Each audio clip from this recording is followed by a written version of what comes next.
Okay, let's get started as people are coming in. Hello, my name is Anka. I'm your moderator for this panel today, Why College is the Best Time to Start a Venture. The goal of today is to help college students understand their potential and why you should start something now rather than waiting until you graduate. I'm joined here by four amazing speakers: investor and serial entrepreneur Sergio Marrero, Miranda Lee, and Ragy Amin from U Chicago, and Dante Vaisbort from LTF Ventures. So why don't you, everyone, just introduce yourselves? We can go just in the order that I see you guys on the screen. So Miranda, Dante, Ragy, and Sergio.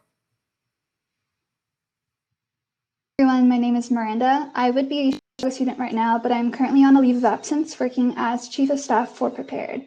Prepared is a seed stage startup, and we provide digital solutions to better help K-12 schools manage their emergencies.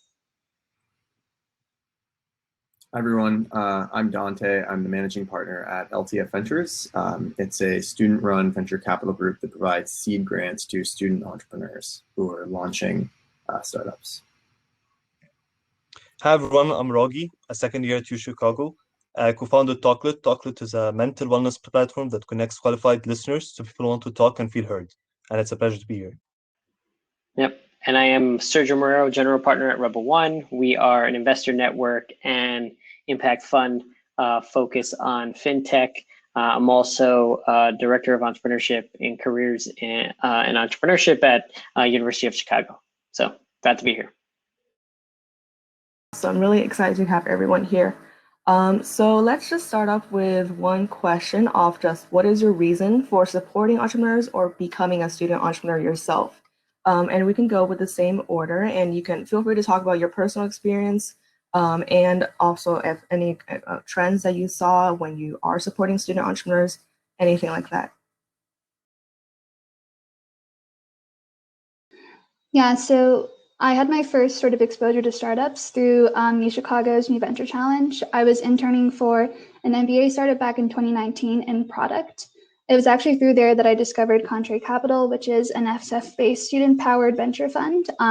We've now expanded well past just exclusively college investments into more early stage and early talent investing. And I think when you make that switch from going from a student entrepreneur into a student investor, you really try to appreciate both sides of the equation. So I think from there, I sort of understood how, regardless of your age or your background or your interests, there is a lot of power within the realm of venture capital in terms of just bringing forward ideas that have a lot of potential. And college is a really great time to do this just because you are so protected with your college environment. You have so much options and security. So I would highly recommend it. And that's essentially how I got to Prepared. Yeah, I think that the most interesting thing about student entrepreneurs is they're students first. And college students generally are very tenacious and care a lot about learning. And I think one thing that I've seen in the people that I just genuinely know will be successful, maybe not with this venture, but in their next one or in 10 years, is that every roadblock that they encounter is a challenge that they learn from. And every startup that they launch, whether or not they succeed or fail, it's something that they're going to grow from. And so I think that college is the best time to launch a startup because the best time to launch a startup is yesterday. The second best time is now. And so college students should absolutely take advantage of that because essentially, if you're not doing it now, it's time wasted. Yeah, for sure. And just to add to these points, I think that there are a lot of problems right now in society that we need to fix, things that are actually affecting our community. And we might be the best, or we are the best people to solve these problems. That was for me, like when I co-founded Talklet, we wanted to help mental wellness accessibility to people. And that's how we're making it now. Great. Yeah, I myself focused on entrepreneurship. I would say I'm, launching a fund and have coached over 1,000 entrepreneurs, and I just think in the environment in school, you have the space to try things, to fail, to during large breaks, you aren't yet on a schedule or a cadence from a large employer. There's just a lot of time to really focus on testing and learning. And like anything else, like being an entrepreneur, I say it's like playing guitar. Like in order to learn how to play guitar, you have to just try to play, right? And you have to get better by doing it. You can't study it. And I think entrepreneurship is a little bit more of that way. Like you can study it as much as you want, but you need to try to start things. Your first time, you're not, probably not going to work out, but just keep on keeping on. And there's, I think doing it in college is a great place to start. So. Awesome. So, Dante, I know that you have been doing research on student entrepreneurs, and Sergio, you just said that you've coached over 1,000 aspiring entrepreneurs. I know that Ragy and Miranda, you undoubtedly also have experience in just looking at a lot of student entrepreneurs, either in your own community or as an investment perspective. So, on that note, have you guys ever seen any sort of trends towards either successful student entrepreneurs or student entrepreneurs who only worked on something as a side project, maybe like couldn't go further than that? And we can actually switch the order. So Dante, Ragy, Sergio, and Miranda, let's go in this order and see like what insights you guys have to offer. So as you kind of touched on, I've been doing some research with another member of LTF Ventures about college entrepreneurship. We built a data set of over 500 startups and over 1,000 student entrepreneurs to see if we could determine any trends and success factors. And we noticed a couple things. And so one of the biggest things that we noticed was that there are basically two different types of expertise that venture capitalists generally look at. So there's technical expertise, which is like a computer science background. You can actually code the platform that you're building and whatnot. But then there's also problem expertise. So if you're building a startup in the healthcare space, maybe you've worked in a hospital before. And what we found is that students generally were more likely to succeed when they had problem expertise, and technical expertise basically did not matter. And that startups that require technical expertise just generally had it. And so the importance of that is that problem expertise as it pertains to students is very specific, because college students generally have less experience to draw from than an adult. So the average age of an entrepreneur is 40 years old. They've probably worked in a lot of different industries. They know about a lot of different problems in a lot of different industries and what might be helpful there. But what we see in students is that there's a slant towards particular types of products. So a lot of it is social media. A lot of it is delivery. A lot of it is particularly targeted of college startups. And so I think what really matters for a college student is to build an idea that it's very easy to iterate on very quickly, and also something that you have a good amount of knowledge from the perspective of you would be a buyer of this product. And especially for college students, that ends up being things like food products, for example. Like I know at UChicago, 2 of like the 3 most recent winners of the College New Venture Challenge were in the food space. And so I would say that college students should really play to their strengths and think about problems that they really are in the best position to solve, where they have that problem expertise and they're able to test whether or not it's a product that the market needs in a very fast and affordable way.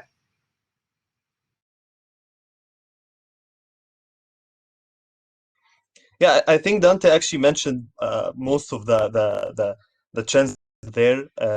Obviously, because the research was that exhaustive, and I really appreciate that. I think one thing that's been going as a trend right now is that students are starting to realize that they don't need fund to grow. Of course, raising money is very helpful, and of course, it gives a larger validation, but they can now bootstrap and kind of work with what they have and then worry about funding afterwards. Which I think that's something that's been like something that we needed to do now, because at some point people believe that they need to raise funds from day one, and if they don't, then they don't continue on their startup, which was a shame. Yeah.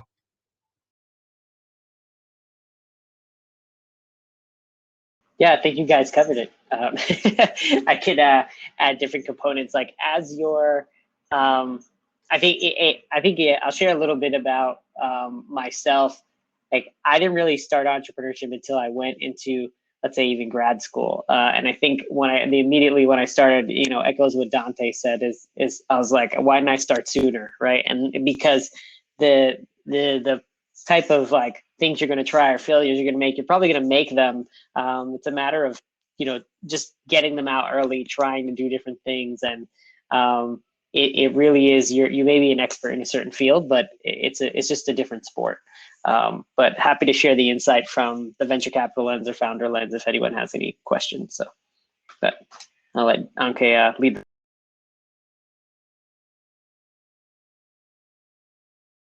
Before we do that, let's ask Miranda about her, perspective on all of this.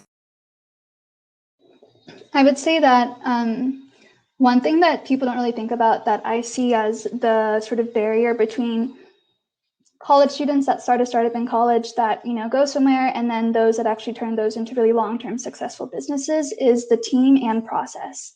I think that when you're a college student, your inclination is towards building. You have a lot of talent. You're probably at an institution with a ton of resources. So you just want to go in and build something and launch it and do something that's really cool. But the team is equally as important, and not just in the terms of technical talent, like Dante said, but also in terms of culture fit, because that's essentially the founding motivation for every other person that joins your team. So with Prepared, for example, we started with 3 Yale kids, and we now have 8 team members, 3 of which are over the age of 30. And so as we've gone through this shift of being truly something that's college oriented towards an actual business, the hardest thing has been bringing on new people and culture. And genuinely, the best thing you can do is hire people that are more talented than you, that know more than you, because when you're a startup, you're trying to bring in as much expertise as possible to sort of build that core foundation out. So I would strongly recommend college students that are thinking of this as long-term and not just like a college short-term project to really think about the people you're bringing on and the culture you're setting in those early stages. Sure. And also, as per Sergio's point, if you do have any questions, and if you want the panelists to dive into any, deeper into any of their particular expertise, please do type them in the chat, and we'll be able to go through them in the Q&A session. But as people are doing so, just following up on all of these great points that you guys have made, if you have, since you've all seen so many student startups either, succeed or fail, what has been your personal hardest decision that you've ever made, either, as a student entrepreneur or in supporting student entrepreneurs? And this could be, within multiple lenses, either as administration, as student entrepreneurs, as investors. And we can go, how about in reverse order? So Sergio, Ragy, Dante, and Miranda.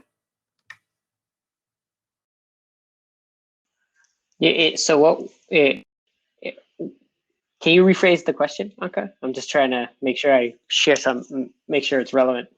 Yeah, so the hardest decision that you've ever made, either as a supporter of student entrepreneurs or as a student entrepreneur yourself. Yeah, even when I was in grad school, I ended up taking, similar to Miranda, I ended up taking leave from the program. I think that was really tough. I think it's easier now with COVID, now that there's a pause. But, I think one of two things, the reason it was hard is financially, you have to make sure you're set up to withstand that. You have to have support from family and friends. If you don't have, an income set up, then there's also the question of, should you continue in your academic studies, or are you, right, at different points? I would say, taking a step back, it was the best time that I've ever spent diving into a core subject. I did it in grad school, but I ultimately went back, finished, and really it's up to you on whether you're going to do it. But I actually think, I almost wish that there was a way to still be plugged into the university community and at the same time take leave from classes and everything that it demands, because that was the most robust period for me in terms of really diving into entrepreneurship. You have to be self-driven and set your own milestones and cadence, but it was a great experience, and happy to share more about that. But that just making that decision was really tough. But once I did it, I just learned so much. I learned more than I had in the classroom, by far, in terms of the pace of learning and the space that I had to do that. Yeah, for me, I think it was the hardest decision was that I'd have to give up on being actively involved in a lot of RSOs, a lot of kind of other extracurricular activities just to focus on the startup. It takes a lot of work and effort, so you kind of need to prioritize at some point. Uh, for me, I think that the best moment or best exciting decision that I had was to actually compete in the College Venture Challenge last year. I think that was a great experience, and we ranked third and raised $10,000 during that point, which I think like this is where I realized that I wanted to continue in entrepreneurship after graduation.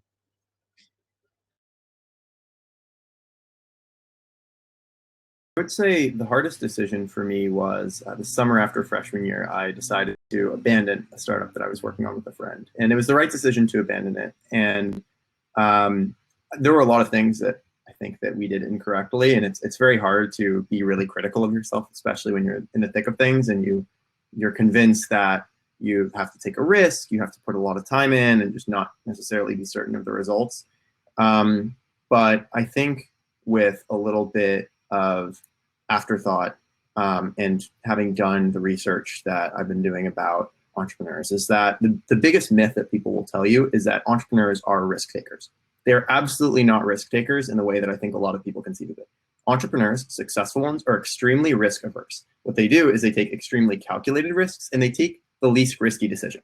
You cannot run a successful business most of the time if you're taking wild risks. You have to be incredibly thoughtful about everything you're doing. You have to take a structured approach, and you have to always take a step back and ask yourself whether or not what you're doing is something that will kill your business or whether or not you're in the wrong business. And Jim Collins gives like this great anecdote where he says, you know, the job of a leader is not to start cutting down trees or exploring the forest, but the job of a leader is to go to the top of the tallest tree in the forest, look around and say, wrong forest. So that's something you have to do as an entrepreneur, and it's probably the scariest part.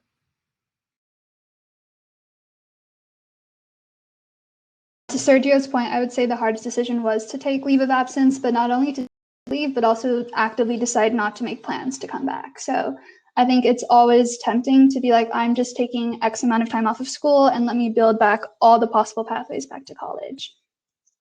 And this also comes into the way I think a lot of us interpret our four-year education, is that like it's the pretense that, oh, this is a four-year education and the point of my college education is to take classes for 4 years and to get a degree. And to an extent, I think that's untrue, because like you should be using college to set yourself up for whatever point it is that you make the transition between your time being a student and your time in the professional world, really, right? So for me personally, I think making the decision of, okay, my 2 years of college have landed me at prepared, and so it's now time to set aside my education path to then pursue my professional one. And I think that it takes a lot of commitment. I think everyone here has mentioned it's a ton of work to make a startup work because you are starting a business from scratch and you are taking it seriously.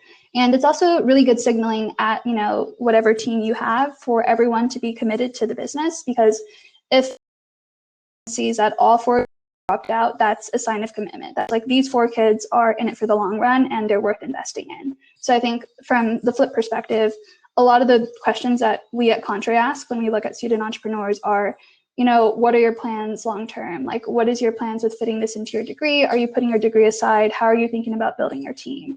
And whenever we hear students saying, I am totally okay with taking leave of absence for however long it takes, you know, that's a great sign for us, and we always want to invest because that makes us feel like it's something long term, and that commitment is good for both you and your business and for investors to see. And we do actually have a question following up on that, and I think rather than waiting for the Q&A for this, since we've just talked about this topic, it would be good to follow up and dive deeper on the reasoning behind both Miranda and Sergio's perspectives on what were the difficulties, both financially, organizationally, anything like that, in taking the leave of absence. How was that process, and what was the thinking process behind that?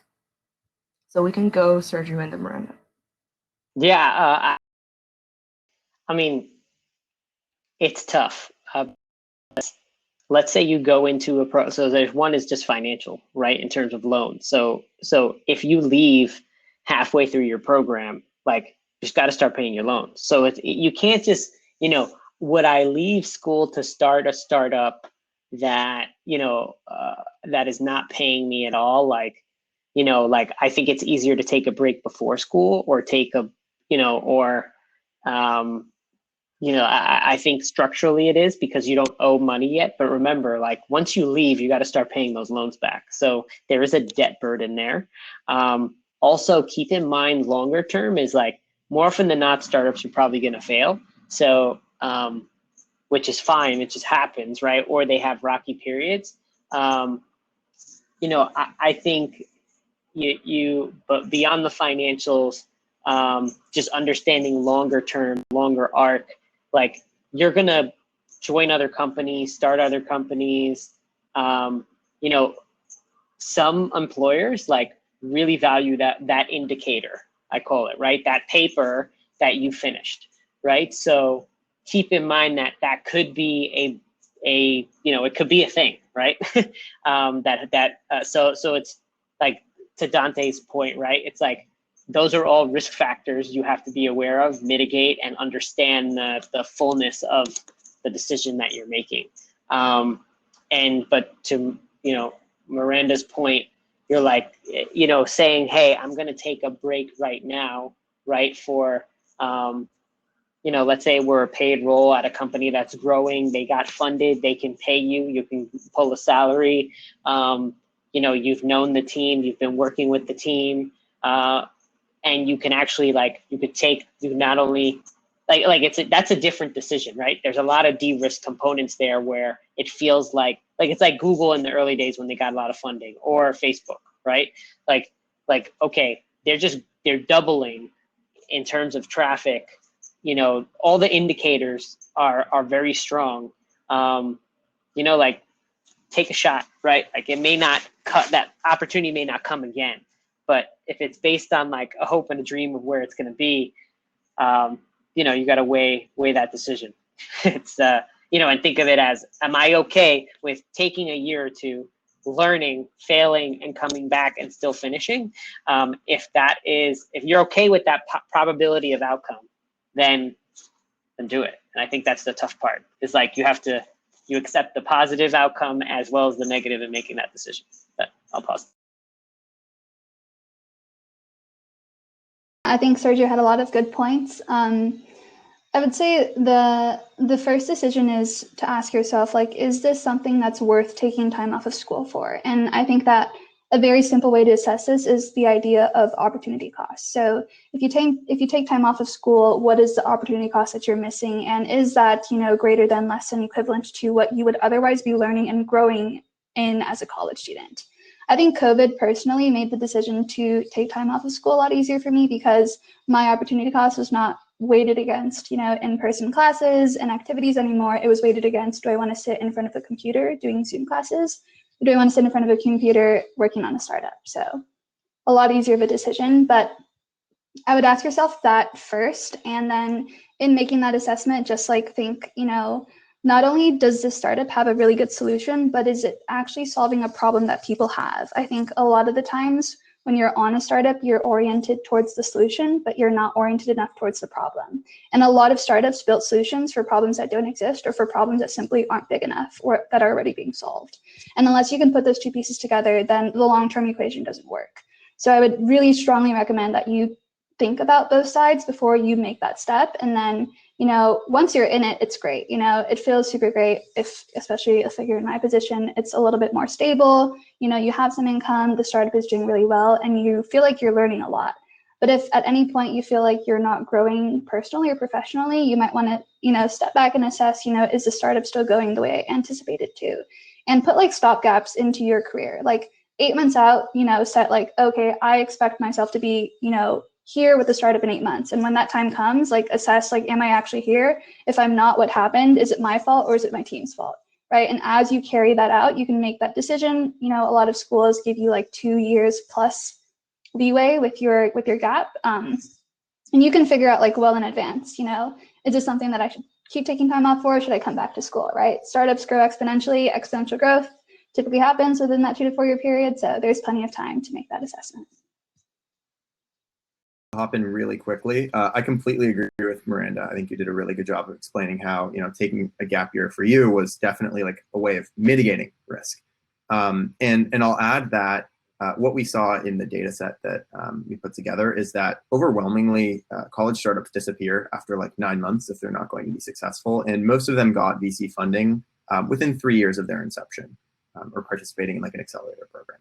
So I think that schools provide this leave of absence option perfectly for student entrepreneurs, and that you probably shouldn't persist with something if you're not getting traction after 3 years. And you can do it part-time. There are a lot of people who are like portfolio entrepreneurs where their idea isn't taking off. It's kind of on the back burner, but it's there. And that's a perfectly acceptable approach to take for a startup. But if you're getting traction, then absolutely withdraw for that period. And I completely agree. You know, VCs want to see that. They don't want to invest in people who are doing this as a hobby. That's great. Thank you, Dante. I was also just going to ask, like, if there were any alternatives, like what would be the perspective from, like, you know, a student entrepreneur who is still a full-time student? I think Ragy, you would be falling into that category. But yeah, like, Ragy, do you actually have any sort of, you know, perspectives on your end about this? Yeah, I actually agree with all the points mentioned. I mean, I'm obviously still a student, so I didn't take a gap year. But that's because Talklet didn't really launch to the maximum potential that it can go. So I'm kind of mitigating my risk right now. And I can benefit from the classes that I can take to complement or supplement the work that I'm doing right now, whether that's marketing, entrepreneurship related. So I'm benefiting more as a student rather than 100% on or working full time on the startup. I would definitely agree with that. If you can still have, you know, relevant courses in your current, you know, career path in college, then of course, by any means, you can still take classes and be a full-time student. But on that note, just like on a separate but related topic, what would be your guys' best piece of advice for student entrepreneurs who, you know, are either thinking of doing a venture or thinking of joining a venture? In this case, we can go in the order of Miranda, Dante, Ragy, and Sergio. I would say that if you feel in your gut that this is doing something that really matters, that they're solving a problem that exists, you should do it. I think one of the coolest things about, you know, joining a startup, like my first professional experience of any sort was through a startup, is that it really teaches you to value your own human capital and the value of your labor. When you're working on a team that's so small and so early stage, everyone has to pull weight. Like, even if you're an intern, you're probably doing the work of, you know, the equivalent of, I don't know, like, you know, an executive at another company half the time, right? Because you're doing so much work to make sure that the idea can be carried through. And when you're in that scenario and you're forced to be scrappy and be creative, ask questions, learn things on the fly, those are all really good adaptive skill sets that you can carry to any environment, you know, startup or otherwise. And I think when you really learn that what you do matters and that you can associate a lot of motivation with your personal work and how proactive you are and what type of efforts you take to really make something, you know, work and be successful, then your sense of accomplishment that's tied to your own productivity like carries on for a much longer time, and you will be much better at not getting burnt out. So strongly recommend going for it. You will learn a lot. It is a great personal and professional experience. Yeah, I would say my biggest piece of advice would be write down everything that you learn and read a lot and be a scientist. So you should definitely be approaching this from a learning experience, not just because the odds of failure, quote unquote, are really high, but because you're going to get better as you approach this the first time. A lot of college entrepreneurs who are really young, like 18-year-olds, they didn't just start with this one project. And so if you're starting right now, these people, a lot of them were like running little businesses, like selling sneakers since they were in like middle school, stuff like that, bringing candy to school. Like, there's so much meta skill involved with being an entrepreneur that I think a lot of people don't recognize. And one thing that serial entrepreneurs that we interviewed for the project I'm doing told us was that they essentially learned about the skill of entrepreneurship from their past ventures, and that was their biggest takeaway from their prior projects, was learning what customer discovery looked like, was meant to be agile. And so as you approach entrepreneurship, remember that it's a little bit more formulaic than people typically believe it to be. So write down everything that you're doing, write down things that people tell you, write down anything that you're reading about entrepreneurship. Approach it like a research project, like something scientific. And beyond that, seek out mentors. And mentorship is a word that's thrown out a lot, but it's an essential part of the learning process, is talking to a suite of diverse people who have a lot of knowledge about the things that you're doing and things that surround entrepreneurship. So what a good mentor will look like is it's someone that you can build kind of a personal relationship with. They may have subject matter expertise on the startup you're working on, or just about entrepreneurship in general, or general career development. And they should be providing you value outside of the startup. They should be someone that's there for you to help you. And so with that expert relationship that you have with the mentor, and also the personal discovery process of the startup, you're going to see rapid improvement in your own understanding, and that's going to help you no matter what you do, basically. Yeah, and to follow up to the mentor point, you can always check the Polski Exchange for any sort of mentor. I think they're a great resource. And of course, entrepreneurship-related courses or marketing-related, finance-related courses, you can always talk to the professors. I think they're usually very supportive in that. For my takeaway or best advice, I think Dante already mentioned that was the team. You need to be sure that the co-founders you're working with are people that you can depend on, you're comfortable working with. Otherwise, it would be a very, very lonely and a miserable work for your time, which isn't something that should be so. It should be a fun experience, even though it's exhausting. But you're still enjoying this, and you're working with people that you care about and they care about you. Yeah. One thing I would add is to Ragy's point is, team is great. Like, I've worked on a number of teams, and I always say it's easier to get married than divorced. So it sounds funny to say that, but a lot of the reason teams, like, while it is a kind of like lonely journey and it's tough, like in terms of the economics and everything else, I think if you choose if you're early in your journey, my advice actually would be the opposite, is to start as an individual, talk to a lot of customers, like prototype on your own until you learn what team you need to build.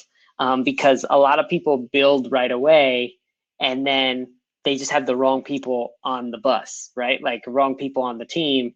And then changing team members is just really tough. Like, they're co-founders, you have to negotiate equity. They like inherently, if they're new, they're gonna want more than they think they should get. Like, it's just super complicated. It's the reason a lot of startups just die and people go on and start new things. I can't tell you how many startups I've started and then left and then, or shut down, or, like, I've gone through the rigor. And, they say, hire slow, fire fast.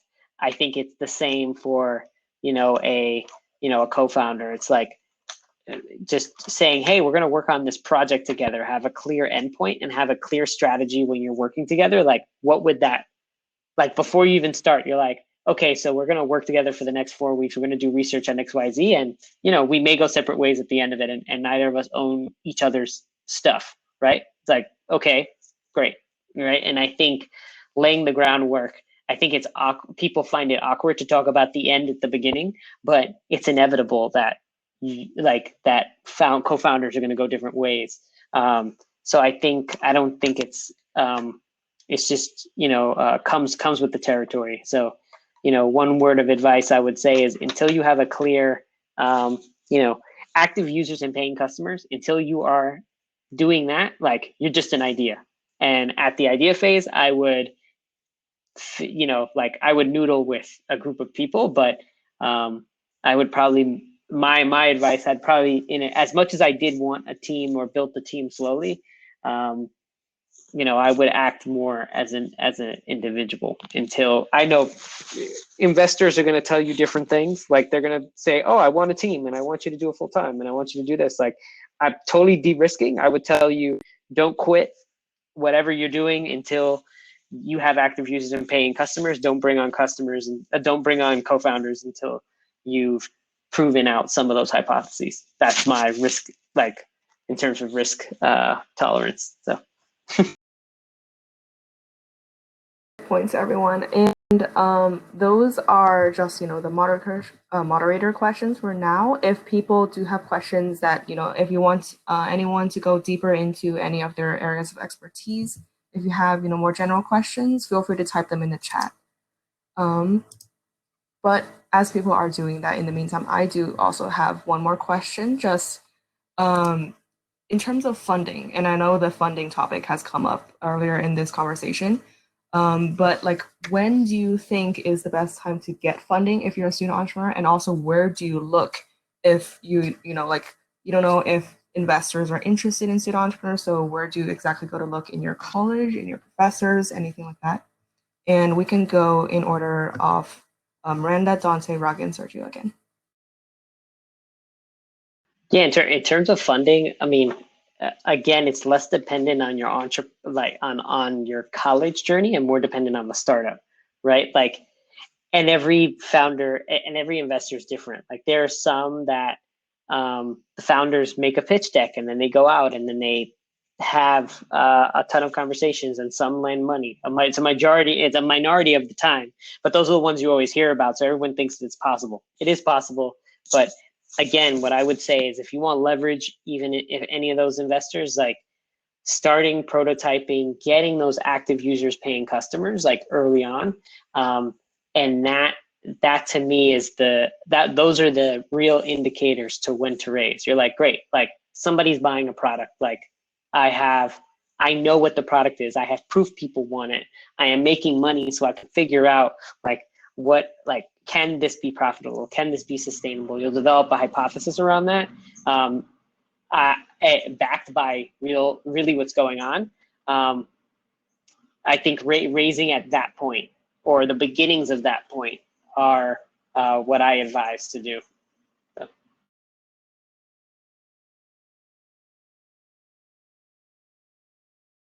Here.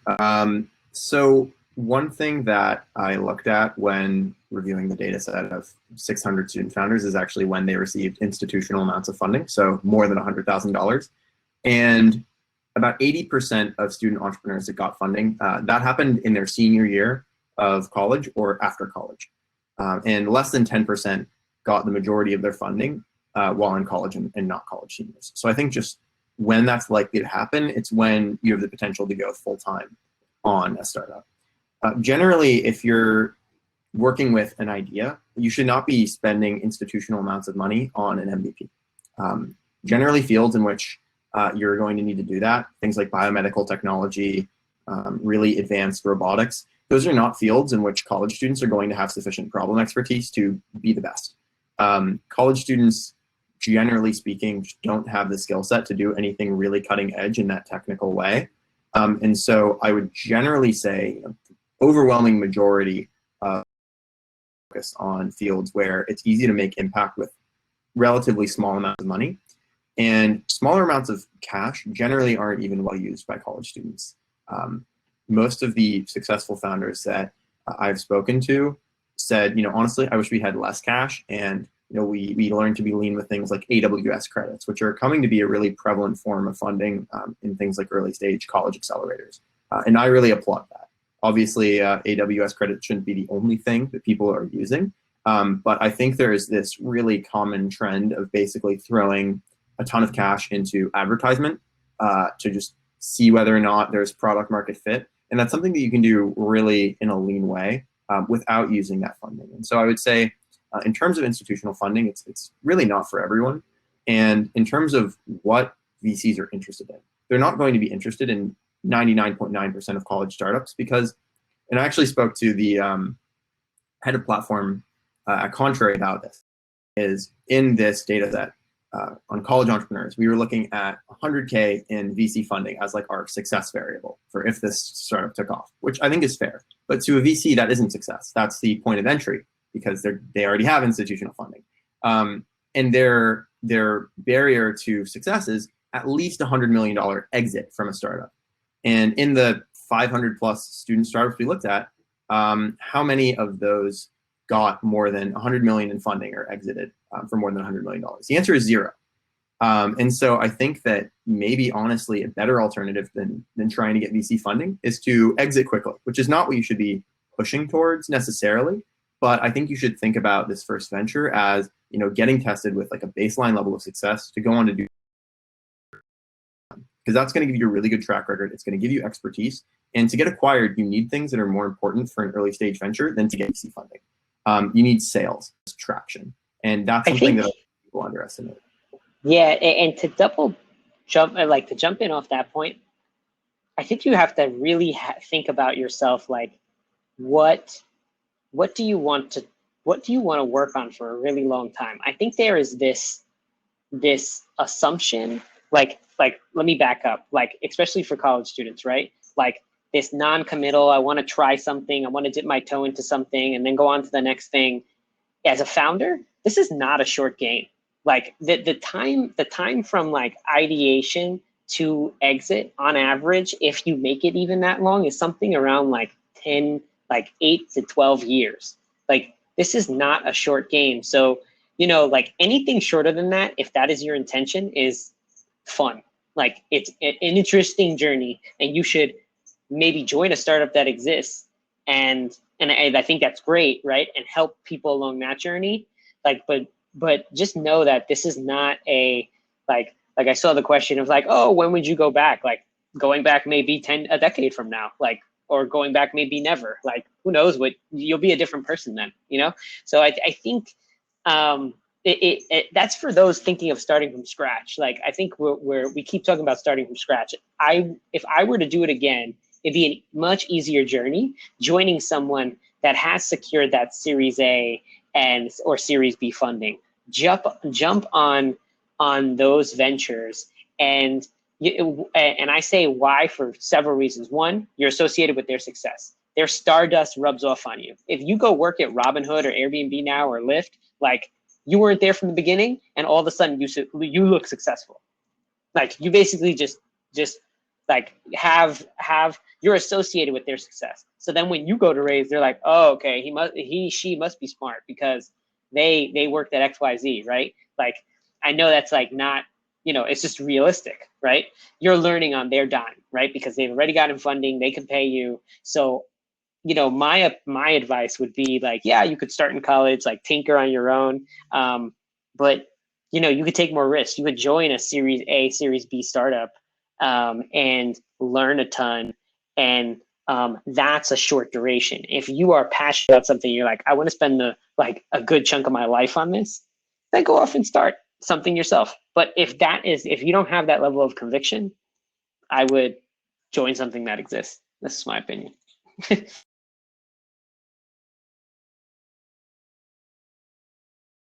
Yeah, so funding here from two perspectives.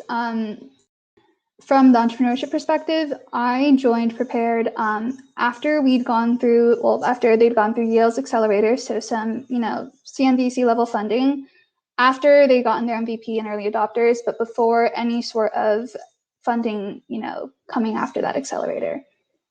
Since then, we've now raised a couple million in funding. We have a mix of angel and institutional funding. So being there for that journey, I think, lends a very interesting perspective, including the investor perspective. And I think everyone here is right, where your decision on funding is a very personal one. It depends on your circumstances, on your industry, on your outlook, on what you're trying to build. For us personally, we always knew from the very beginning that we wanted to do this long term. This was a business, and everyone that joined the team had to have that same conviction, or we would not hire them. Like since growing our team, we've gone through like at least 50 candidates before hiring any individual person in one of those positions. And those are the types of things that you see as, you know, certainty when it comes to figuring out how funding is actually going to be used and raised. Because unless you're certain that you are building an actual business that has operational costs and overhead and labor costs, then you don't necessarily need funding. To that point, we had our first paying customer before we raised any, you know, formal capital, right? So it's like just shows you that there's a lot you can do, especially with a good university's resources to get there, and you should definitely capitalize on that. From the opposite perspective, I think the same thing is true with what people have been saying. At contrary, we look for traction. Traction is always like this word thrown around, but it doesn't really just mean that you have a paying customer. It says that you have the top of your pipeline laid out, where you don't only have your first paying customer, you have an entire roadmap down to your, infinite paying customer, right? Like that has to be very clearly, outlined. And finally, just think of your funding as a relationship, right? You're not just raising money from, a robot. You're raising money from a person or an institution that has people in it that have their own values and their own culture, right? And there is like a two-way exchange between you and your investor. And if you generally don't like the person or don't feel like you can get, a lot of like professional input and professional help from the person you're raising money from, they're probably not the right person, right? And if you go out and try to raise money from a bunch of different people, that's like 10 more cooks that now have an opinion on where your business should go, right? And so just like be wary of how investor opinion can fragment the direction of your business, because we at Prepared have definitely seen how that can be really challenging. And you need to like be firm as a college student, because everyone is trying to think of how their investment can essentially de-risk your age as a college student, right? That's constantly something that you're struggling with. So I would just say, like, as a college student, it's really tough to sort of make that break barrier between being treated as a college investment by a VC and being treated as a legitimate investment by a VC. So just like really think about all those factors before you go into funding. But once you have that certainty around like developing a core business, hiring, having operational costs, and doing this long term, then, and you need it, and you know how you're going to use it for 18, 24 months of runway, that's when you go and get funding. I think all points were mentioned and quite detailed, if I may add. One thing that I would like to add, kind of a specific situation or circumstance, if your startup is gonna be legal specific or kind of need to be legally secure, let's say, such as mental health care or mental wellness, at which case you kind of need to protect yourself early on. Because if you start onboarding people and then somebody sues the startup, then a lot of consequences wouldn't be that great. Of course, that doesn't apply for mental health care, that's just the industry that I'm in. But I know that we had to use the money to hire lawyers, and they saved us in so many different ways by making sure that we remain legally compliant, which is a problem that a lot of startups don't really realize until they get sued or they get into the bad end of court. But besides that, I think that if you really don't have a plan for the money, if it's just marketing, and by marketing is just Facebook ads, then that's not really a strategy in any way. And you should that this is a quick recipe to kind of losing a lot of opportunity in the near future. Also say so I wrote about this. I posted in there for Medium an article that I wrote called MBA startup or both, right? To kind of get the while being at a university and being around the ecosystem is a great place to experiment. And especially if you have like if you have a scholarship, if you are on some sort of scholarship, stay there and do both, right? Like if you leave, like if you leave, you're gonna mess that up, and you're like, if they're paying you and you're in that environment, just like immerse yourself, and you're gonna have to figure out how to do both. If you're paying lots of money for school and taking out debt, I do think like pausing is at some capacity in doing it is a good way to go. But also realizing that the higher order thing is going to school and starting a venture are two different things, and they do come in conflict with each other, because like getting an A in a course and succeeding at a venture are, again, two different skills. And the way I like to take a step back and think about it is the the percentage of people that graduate and either start ventures. Look at the number of percentage of people that start ventures or go into work in venture, right? Single digit percentages at best. If not like one-off scenarios. You have to think to yourself that's a whole nother conversation that I wrote about. Like I was specifically relating it to I think Ming put in a question about going to business school to start a startup. Like I think a lot of schools, they want you to sign up. They want to make money, right? You are a customer. I wouldn't just go to grad school if you really want to start a business. I would not, like, that wouldn't be my piece of advice. Like, unless they're giving you a full scholarship and then you have a lot of, like, then why not? They're giving you free money to do that. I think I meant business school as an exit strategy. I'm not clear on what that means. It's an exit for the business, or skip going back to undergrad. That works. That's rare. I will say that, like, because usually with because business school, what they want is to see that you have finished your undergrad in some capacity. But I've seen one guy do it, but he also exited a company at $160 million. So again, he's an outlier, and the institution made an exception to the rule because, frankly, he's a white guy that made a lot of money, right? So, it's just the way it is, right? Who gets the exception? Probably that one, right? Like, if you go out, your startup fails, and you're like, oh, where should I go? Like, you apply to grad school, they're gonna be like, okay, great. Like, let me know when you finish your undergrad before you come back, right? So, I want to be realistic with pathways here and not say I'm, like, not totally advocating for just abandoning ship and going going astray. I think about anyway, there's a lot to consider. So I'll pause. And on that note, we can I'll just take a look at Ming's questions. So previously, she was asking, like, starting college, what is your backup plan if your startup fails in 5 years? I think Miranda and Ragy, you guys would be best fit to talk about this because of your own experience in starting a startup.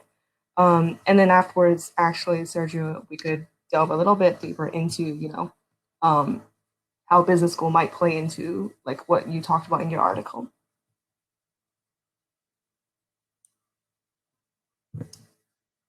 Yeah, so I think the 5-year mark is a little bit tricky because, for the most part, you have a pretty good grasp on where your startup is headed around year 2 because, like Dante has mentioned, there's a lot of data that shows sort of where those inflection points are between your first round of capital and then your effective round of capital, right? Most people don't get to the effective round of capital, or, when you get to the effective round of capital, that's a pretty good indicator that you're on a good path. So I would say it's more just like around like the 2 and 3 year mark that indication or that decision is more pressing, because there are, of course, circumstances where startups fail for like the first 2-3 years in the sense that they don't take off, but then around year 4 and year 5, it starts to kick in, and vice versa. I would say that this takes a lot of thought, and if you are concerned about this, like, I have had these conversations, like, talk to people at your school administration and, like, get their opinion on stuff. Like, I was actively told by some people in the college that taking time off was a good idea in my circumstance. And it's always good to have, an advisor's opinion on your specific situation. But for the most part, if you leave your college and you explain your circumstances well, and it's been, like, I don't know how many years, and you want to come back, if you explain your circumstances for coming back well, and you haven't just, like, screwed off and wasted your 5 years out of college, but you were actually working on something, you have a really good chance of coming back. And for the most part, colleges are people before they're institutions, and people have sympathy for your circumstances, especially if they saw that you were spending time doing really good work outside of it. So if you're okay with being an older college student, and I have made the decision that if I have to graduate undergrad at like 27, that's fine. Like, do it, because it's, again, opportunity doesn't come a second time. Opportunity comes once and you take it, or it goes past and you don't get it again. And you're only going to get older, right? So, like, think about all those things when you're making these decisions, and just, it's not for everyone, right? College and startup and being older when you graduate is not for everyone. Starting off your entire professional career with something that is so undefined is not for everyone. But if you think that you're disciplined and you have enough conviction to make something out of something that is very undefined, then you should definitely do it, and just talk to the right people to make sure that, there is enough leeway for you to come back if you are concerned about that backup decision, because it is most likely that there is. I think Miranda covered all the points, honestly. I mean, it's definitely a case-by-case thing. There's no one rule or one formula that everybody should follow. Obviously, it's a risk that you would need to take. But I mean, if you have a backup plan, if you know exactly what would happen and you kind of have coordinated this, that would kind of make it easier then to figure out after 5 years, like, oh, the startup didn't work out and I want to go back to undergrad, but I don't know where to start. That would even mess with your mental health or mental wellness, which is something that would be kind of worse off and make you make wrong decisions or inaccurate decisions. So if you're really concerned about this, you have to do the research from early on. Ask people.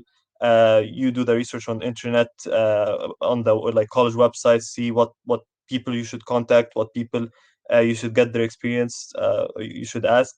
But yeah, it's a risk, obviously, and unfortunately, we all have to take it at some point, whether in that decision or in another one. Yeah, and for sure. Just in the interest of time, we can move on to Natalie's question. So Natalie has said, how are you targeting skill sets of collaborators so that you have access to multiple perspectives? Do you have a strategy or are you relying on chance meetings? So let me just rephrase that a little bit, especially in the last part. So do you actively go to, say, like networking meetings, or how do you source talent, and how do you, find your co-founder, find your talent, essentially? And we can go in order of Sergio, Ragy, Dante, and Miranda.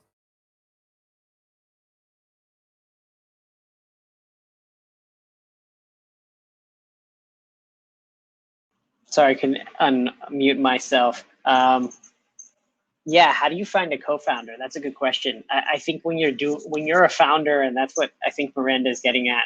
And thank you, Miranda, for like highlighting some of the risks, like coming back older. Like we didn't talk about, like, I think all those, you have to be comfortable with like going outside of the status quo in lots of ways.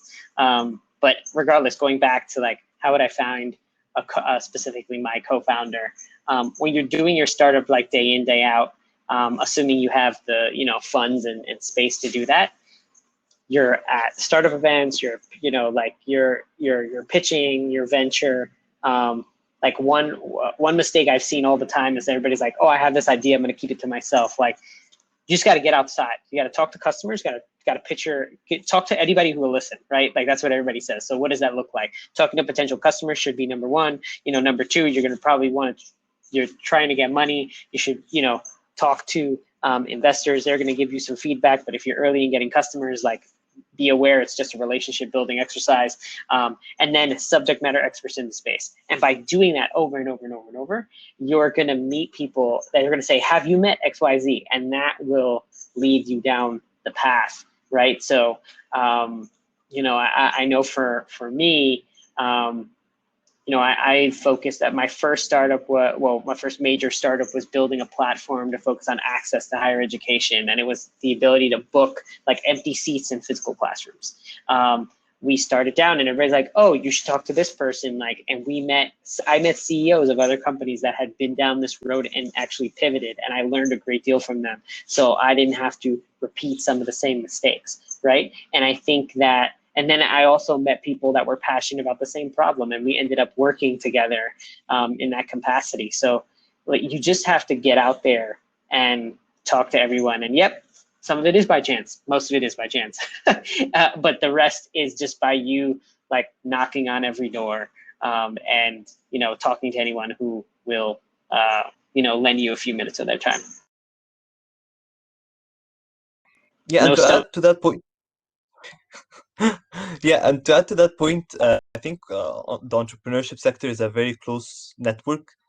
So you would find that a lot of people know other people, and a lot of them are more than happy to give an introduction if you need it. One platform that you can use to find a co-founder is called Co-Founders Lab. I haven't really used it, but it should help you find people who are also looking for a startup, and you would be able to get that. Yeah. But yeah, that's mainly it.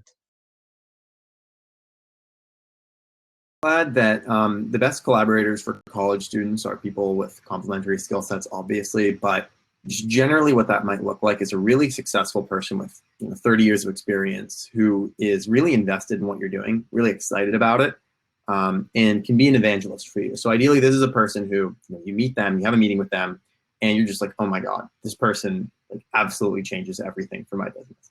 And if you have a group of those people together helping you, advising you on a fairly regular basis, then you're in a really good position. And Sometimes they're very specifically focused on the industry that you're working in, and sometimes it's a little bit more broad.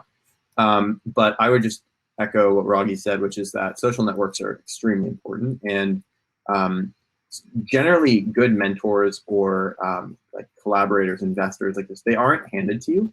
And even in accelerator programs where you have like a scheduled mentor, that's not going to generally be a transformative relationship unless it steps kind of beyond what is mandated. So you have to discover them, and you have to work to build those relationships, and they should be people who are willing to go that one extra step beyond for you and introduce you to other people who could be game changers for you as well. And that's really where you can reach critical traction in terms of the people involved in your venture. Obviously, you don't want them to be, all huge investors. As Miranda said, you want to retain creative control, but they should be people who trust you enough and are supportive of you that, it's not about the money for them. It's like they want to see your vision become a reality. I'll talk about talent in a bit of a later stage perspective, just to bring a little bit more insight to the conversation. I think everyone has brought really great points about co-founders, which is all true. A lot of it is very much, chance encounter. A lot of it is luck. For us, it was that they happened to be roommates, and one was a programmer and one was very good at business strategy, right? So you see these things just, really happen chance. I think when it comes to hiring talent and starting to go into building out what your team looks like, the reason why startups are so tiring is because you don't have the money to hire specialized labor in the very early stages. Like you and your two other co-founders and maybe like one first employee profile, in that case, that's what I'm serving, is doing like 100% of the work, right? So a lot of it is exploratory, where you are using some combination of an advisor's opinion plus like your own like scrappiness to go and get stuff done. And by touching so many different areas and wearing so many different hats, you then develop a really good assessment of what it means to really hire someone to fill the role that you've tried to do and maybe you've done to like 70% capacity, right? Because if you have to learn how to do sales and you start doing sales, you have a really good idea of what it means to like have sales run well or sales run poorly, right? And it takes a lot of humility to be like, look, I'm early and I was here first, but I only know sales like to like the grade of a B+ and not to an A+. So I'm going to hire someone who fills that A+ role for me and bring them on and make sure that that assessment, is that addition to the team is valuable. So I would say that, talent at the later stage is, very much dependent on how carefully your founding team has explored the breadth and defined the breadth of roles that you really need to get to that next stopgap, right? And it's not always about hiring every single person that you see a need for. It's hiring for what you physically cannot constrain for because of opportunity or scale or bandwidth, right? You should always take opportunity and then build out the scale for it and not the opposite way around. And I think a lot of people are inclined to build out a team before the opportunity comes, but in reality, you should bite at the opportunity and then assume that like you will have enough like validation of this opportunity to then raise the funds to hire more people, right? So just like think about it more, just like more scrappily, I would say, and just think about how you and your personal roles can fill as much of your team's needs as possible before you actually take that step into hiring who you need to hire, because that will lend a really valuable perspective in making the right decision about who can come on and bring talent to your team. Everyone for your great viewpoints. And fortunately, Sergio did have a hard stop at 3, but anyway, thank you guys. And I hope all the students here today have taken all of these perspectives to heart and are encouraged to start something today or tomorrow, as yesterday was the first option, but today and tomorrow the second. But in addition to that, I can encourage everyone to just hop on to the next session, which is customer discovery, when everyone is lying to you. And in order to click to get there, just to click the session on the left-hand side of your screen and then click the module that has that title. And if anyone wants to, connect with Miranda, Dante, and Ragy, I know Sergio left his LinkedIn.